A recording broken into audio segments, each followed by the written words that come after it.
Welcome back to my channel. আশা করি তোমরা সবাই খুব ভালো আছো আর আমিও ভালো আছি। নতুন একটা ভিডিওতে তোমাদের সবাইকে স্বাগত জানিয়ে ভিডিওটা শুরু করছি। জানি না তোমাদের কেমন লাগবে ভিডিওটা।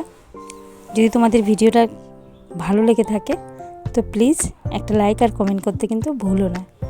তো আজকের এই পোশাকটা পরে বেশিরভাগটাই তোমরা যারা আমার ভিডিও দেখো আমি কাজে যাই। তো আজকের ব্লগটা আমি এখন থেকেই শুরু করলাম। তখন মনে হয় 12টা বাজে, সময় 12টা 10-15।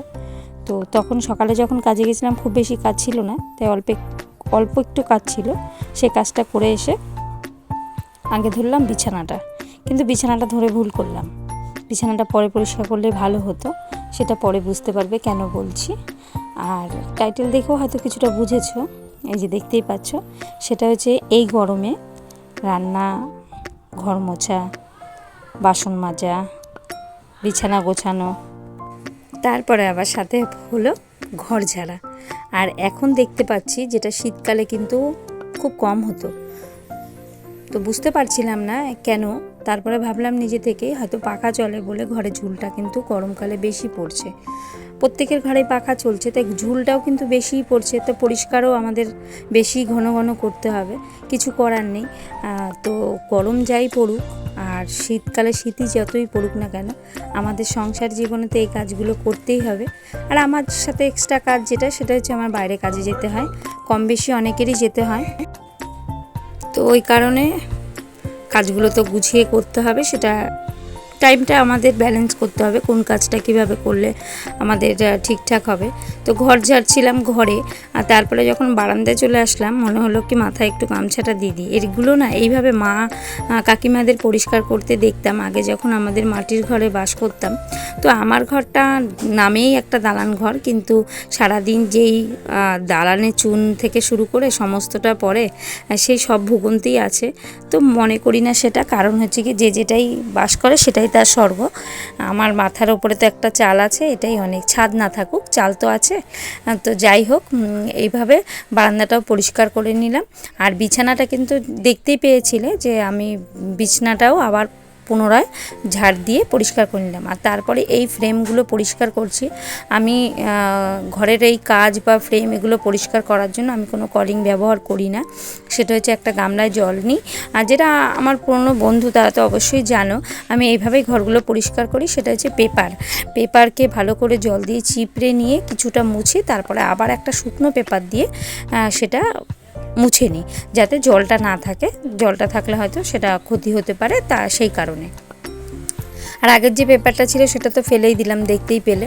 আর এত সুন্দর পরিষ্কার হয় না, তোমাদের কি বলবো, ভীষণ সুন্দর পরিষ্কার হয় পেপার দিয়ে। আমার কথা মতো তোমরা একবার অন্ততপক্ষে ট্রাই করে দেখো বাড়িতে, প্রচণ্ড পরিষ্কার হয়। আর এই কাজটাও প্রচণ্ড পরিমাণে দাগ হয়ে গেছে, তোমরা নিশ্চয়ই বুঝতেই পারছো।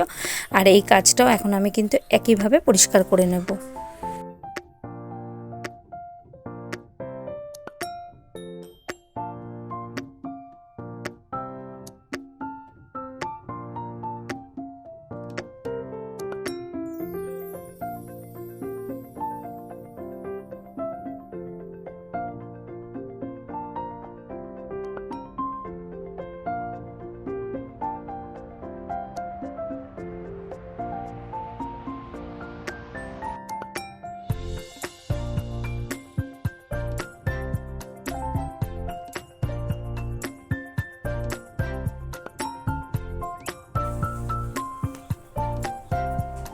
তো কতটা পরিমাণে কাজটা পরিষ্কার হয়েছে তোমরা নিশ্চয়ই দেখেই বুঝতে পারছো, কোনো জায়গায় একটু স্পট দাগ কোনো কিছু নেই, খুব সুন্দর পরিষ্কার হয়েছে। আর এই দেখো, ঝুল ঝাড়ুনি দিয়ে তো মোটামুটি ওপরের ঝুলগুলো পরিষ্কার করেছি, কিন্তু এই ফাঁকাতে তো ঝুল ঝাড়ুনিটা ঢুকবেই না, তাই এখানটা ঝাড়ু দিয়ে পরিষ্কার করে নিলাম।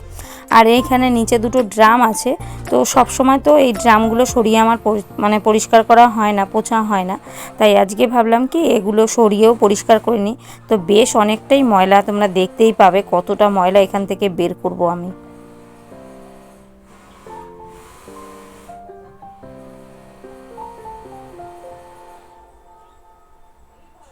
আর এতটা পরিমাণে ধুলো, আমি তো মাস্ক কোনো ব্যবহার করিনি, পরে নিইনি।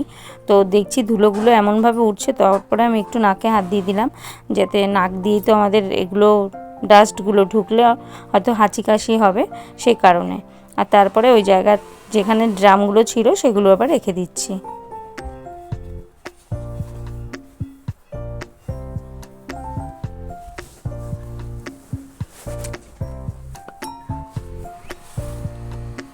এই দেখো কতটা পরিমাণে ময়লা আমি ওখান থেকে বের করলাম, তোমরা নিশ্চয়ই দেখে বুঝতে পারছো। আর ধুলোগুলো যে ক্যামেরায় বুঝতে পারছো কতটা ধুলো উঠছে, ক্যামেরাতে নিশ্চয়ই বুঝতেই পারছো। আর এই ধুলোগুলো কিন্তু বেশিরভাগটাই ওই আলমারির কোণা দিয়ে বের করা হয়েছে, ঝুল আর ধুলো। আর সাইকেলটা যেহেতু ঘরে, সেই কারণে বেশি করে সরাতে পারিনি, বের করে নিতে পারতাম, কিন্তু আবার আমি কলে জল পাবো না, সেই কারণে আমি আর সাইকেলটা বের করে নিইনি। এই ধুলোগুলো আমি আগে একটা বেলচা দিয়ে বালতির মধ্যেই তুলে নিলাম, আর তারপরে যে সমস্ত পাপোশগুলো আছে সেগুলো বের করে নিলাম।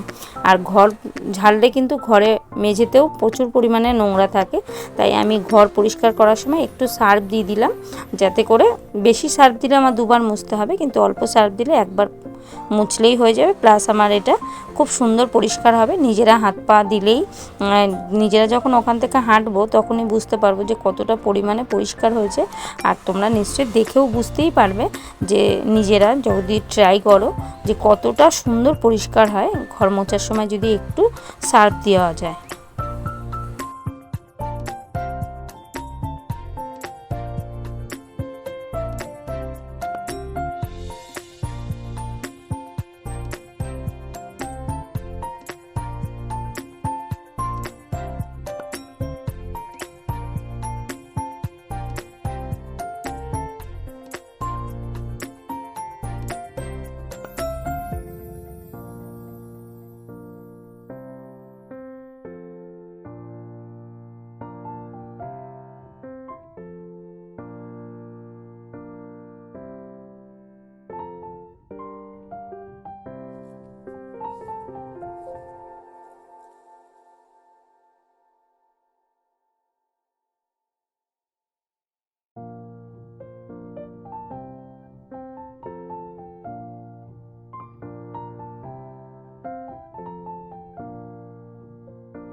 এদিকে দেখো ঘর বারান্দা আমার দুটোই কিন্তু পরিষ্কার করা হয়ে গেছে, মানে মুছে নেওয়া হয়ে গেছে।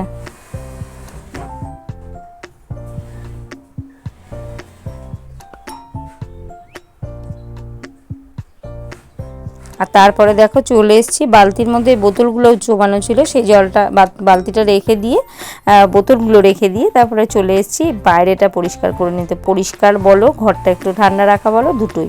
প্রচণ্ড পরিমাণে রোদ হয় আর গরম হয়ে যায় সব কিছু, তাই ভাবলাম একটু জল দিয়ে দিলে বেশ আরামও পাওয়া যাবে, তাই এইগুলো একটু পরিষ্কারও করা হয়ে যাবে। তাই এই মেঝেটা আমি ভালো করে ধুয়ে পরিষ্কার করে নিচ্ছি।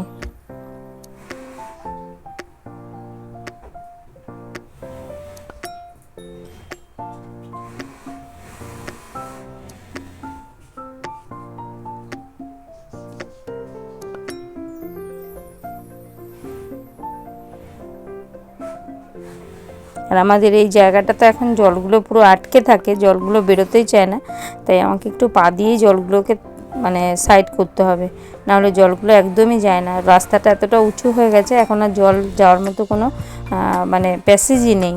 তো জল যখন বন্যা বা বৃষ্টি হবে তখন বোঝো আমাদের কি অবস্থাটা হবে, কিন্তু কী আর হবে, দেখা যাবে যা হয়।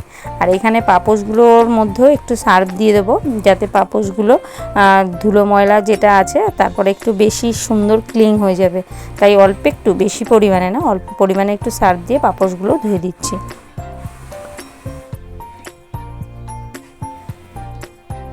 আর আমাদের গরিব ঘরের পাপোশ কিন্তু এগুলোই হয়, কোনো সময় ছেলেমেয়ের প্যান্ট জামা আর কোনো সময় নাইটি।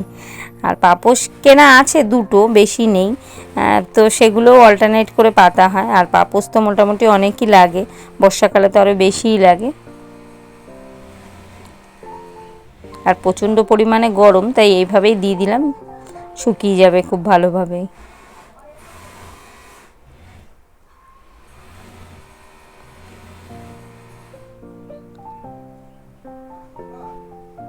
এখানে বালতিটা ভরে নিলাম, সেটা ঘরে রেখে চলে আসলাম। আর মাথাটা শ্যাম্পু করে নিয়েছি। এক তো বুধবার, আর বুধবার হলে আমি মাথায় শ্যাম্পু করি, বৃহস্পতিবার ঘষবো না। আর মাথাটায় যেহেতু ধুলোবালি পড়েছে, যেহেতু ঘরটা ঝাড়া পোছা হয়েছে, তাই ভাবলাম যে মাথাটা একটু শ্যাম্পু না করলে হবেও না, তাই শ্যাম্পু করে চলে আসলাম। এবার একটু মাথাটা চিরুনি, মাথাটা আঁচড়ে নিয়ে একটু শুধু ছুঁয়ে তারপরে রান্না কি করলাম না করলাম সেটা তোমাদের সাথে একটু শেয়ার করে নেব।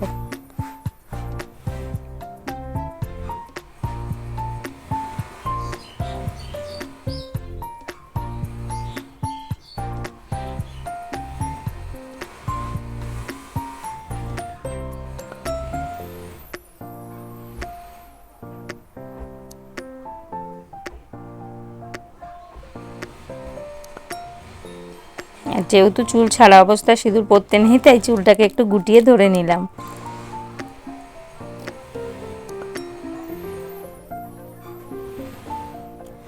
রান্না আজকে বানিয়েছিলাম কলমি শাক, তিতার ঝোল, আর বানিয়েছি এখানে পাঁচমিশালি তরকারি, সব সবজি দিয়ে, ডাঁটা, আলু, বেগুন, আর এখানে টকের ডাল।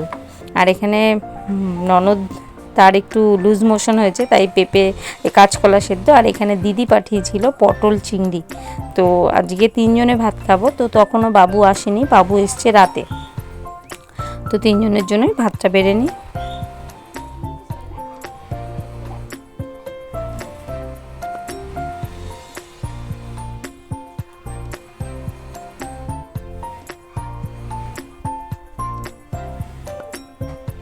তো খাওয়া দাওয়া সেরে বিশ্রাম করে বিকেলবেলা চলে এসেছি। আর ননদ নিয়ে এসেছিলো একটা তরমুজ। তো এই ঘরটা শাশুড়িমা থাকে, আমি এই ঘরে কখনো কোনো রকম ভিডিও করা হয় না। তো ভাসুরের ছেলে এসেছিলো, ওই ভিডিওটা করছিল, তখন তো আমার ছেলে আসেনি। তো তরমুজটা ওদের কেটে অর্ধেকটা পাঠিয়ে দিচ্ছি বাড়িতে, ওরা খাবে, আর আমাদের সবার জন্য কেটে নিচ্ছি, শাশুড়িমা, আমি, তোমাদের দাদা আর বাবুও আসবে, সবাই মিলে খাবো, তাই তরমুজটা পুরোটা কেটে নিলাম।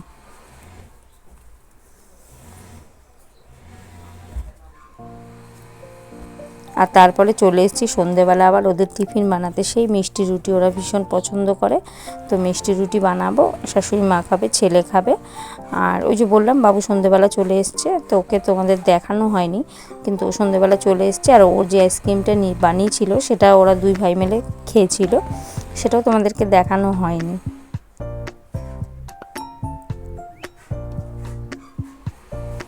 এই যে 2 জনের টিফিন,